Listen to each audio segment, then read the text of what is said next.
I'm Scott, and I am happy to be here reading Action Jackson by Jan Greenberg and Sandra Jordan, with illustrations by Robert Andrew Parker for PS Arts.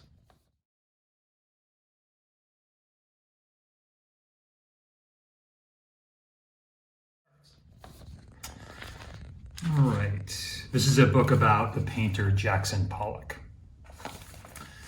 And Action Jackson is the name of a 1988 Carl Weathers film that's excellent. I think it won Best Picture, at least Best Director, Best Picture that year, Oscars. Okay, here we go.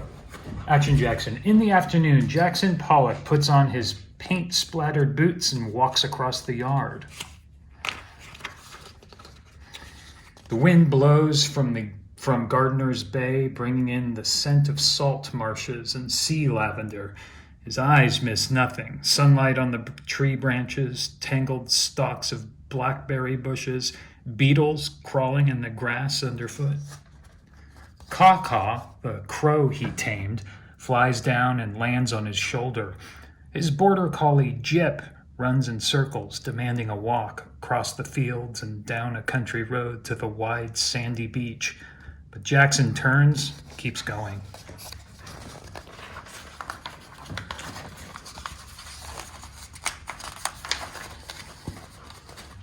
The gray weathered barn used to be filled with rusted machinery, old fishing gear, and broken tools. Now it's his art studio, a place for painting.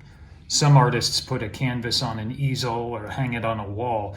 Not Jackson. He spreads his out like a sheet, smoothing it flat with his large hands. He wants his paintings to be big as the sky out west where he grew up, flat as the marshland behind his house.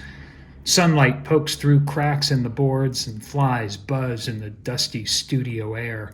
Sliding doors rattle on their frames. He sits silent on the floor, staring at the blank canvas. Some artists cover the canvas with a base coat of white paint. Not Jackson. He wants the paint to soak into the surface, leaving bare patches peeking through the stains of color.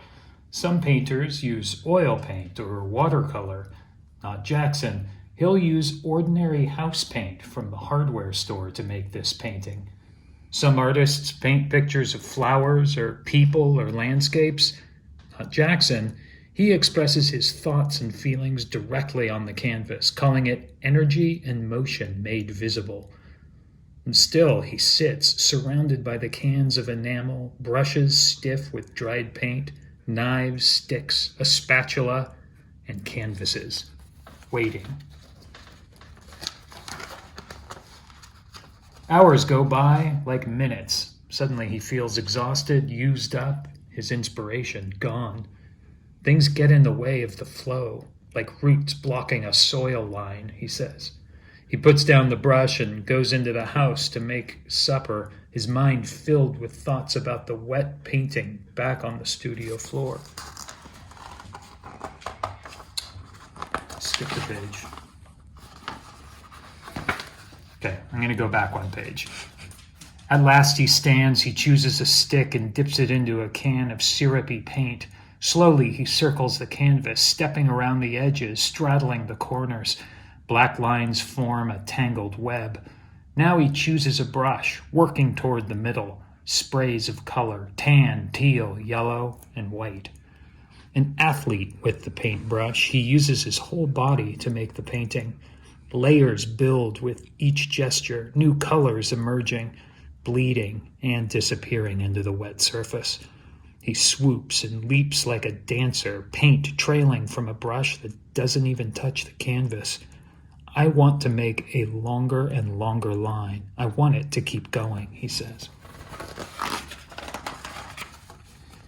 Hours go by like minutes. Suddenly he feels exhausted, used up, his inspiration gone. Things get in the way of the flow, like roots blocking a soil line, he says. He puts down the brush and goes into the house to make supper, his mind filled with thoughts about the wet painting back on the studio floor.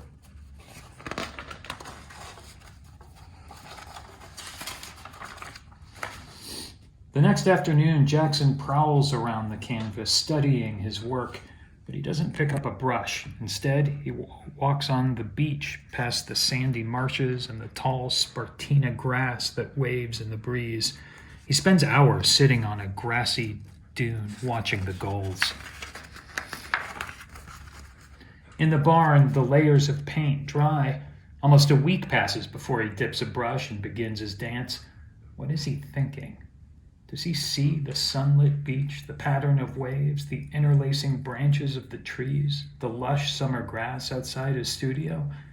I don't know where my pictures come from. They just come, he says, and the paint flows.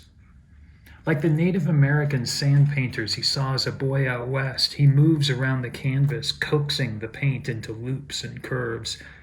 On the floor, I am much more at ease. I can walk around it, work from the four sides, be in the painting, he says.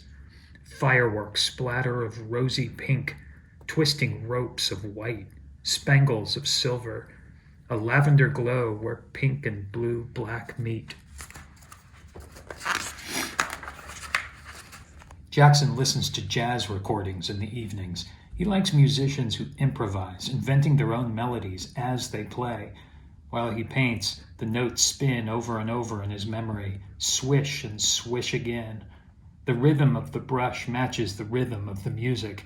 If a penny fell out of his pocket, he would leave it. An insect lands on the wet paint, and there it stays. Nails and tacks become part of the texture. He caresses the surface with sticky, paint-stained hands. Then one, then two, handprints across the canvas.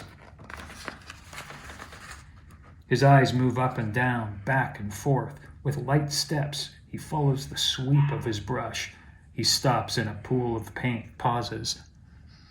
Paint, paint, and more paint, dripping, pouring, flinging. The paint has a life of its own. I try to let it come through, he says.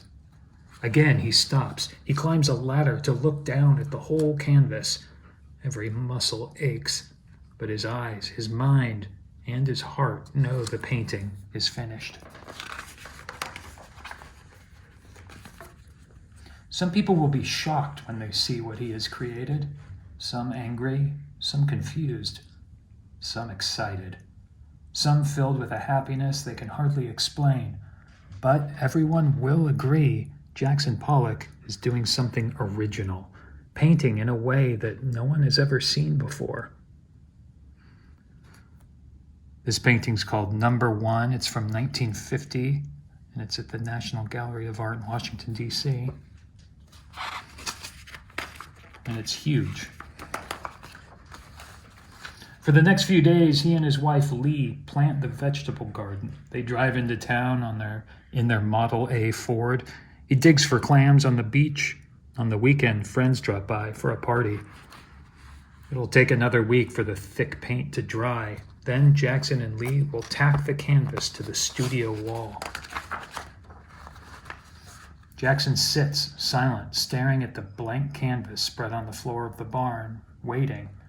Soon he will dip his brush into a can of paint, lifting it high into the air to begin again. That's it. Action Jackson.